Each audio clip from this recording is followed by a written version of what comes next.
মহিলাটি খুব ভালো করেই জানতো যে তার স্বামী তার প্রথম প্রেমিকাকে বিছানার নিচে লুকিয়ে রেখেছে, কিন্তু সে তখনই তাকে ধরিয়ে দেয়নি, বরং সে ঘুরে আলমারিতে ব্যাংক কার্ড খুঁজতে শুরু করলো। যখন স্বামী একটু নিশ্চিন্ত হলো তখন সে দ্রুত বিছানার পাশে গেল এবং ইচ্ছে করে তার হাই হিল দিয়ে প্রথম প্রেমিকার হাতের উপর জোরে পা রাখলো। তারপর কথা বলতে বলতে নিজের হিলটি তার হাতের উপর ঘষতে লাগলো। আসলে মহিলাটি 80 মিলিয়ন ইউয়ান ক্ষতিপূরণের ব্যাংক কার্ড খুঁজছিল, কিন্তু সে জানতো না যে তার স্বামী আগেই সেটি লুকিয়ে ফেলেছে। যখন প্রথম প্রেমিকার ব্যথা সহ্য করতে পারলো না তখন স্বামী তাড়াতাড়ি তার কাছে গেল এবং মহিলাকে বলল গাড়িতে গিয়ে খুঁজতে। নিজের উদ্দেশ্য পূরণ হয়েছে দেখে মহিলা রাজি হয়ে গেল।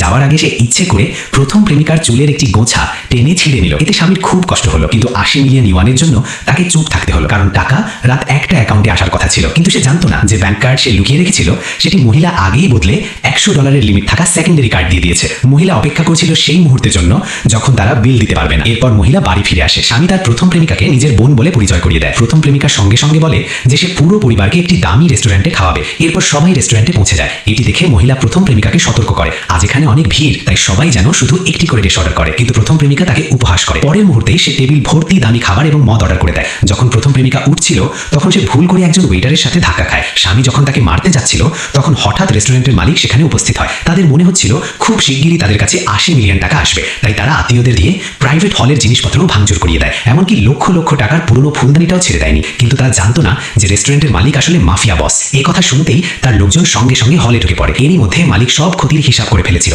বিল এবং ভাঙা জিনিস মিলিয়ে মোট ক্ষতি হয় 7 বিলিয়ন ইউয়ান। সে সঙ্গে সঙ্গে টাকা দিতে বলে, কিন্তু লোকটির কাছে এত টাকা ছিল না, তাই সে মালিকের কাছে 3 মিনিট সময় চায় এবং বলে 3 মিনিটের মধ্যে সে 10 মিলিয়ন দেবে। ঠিক তখনই মালিকের লোকজন ঘরে ঢুকে পড়ে। সবাই ভয়ে চুপ হয়ে যায়, কেউ কথা বলার সাহস পায় না। আর এটাই ছিল সেই মহিলার নিজের স্বামীর বিরুদ্ধে প্রতিশোধের শুধু শুরু।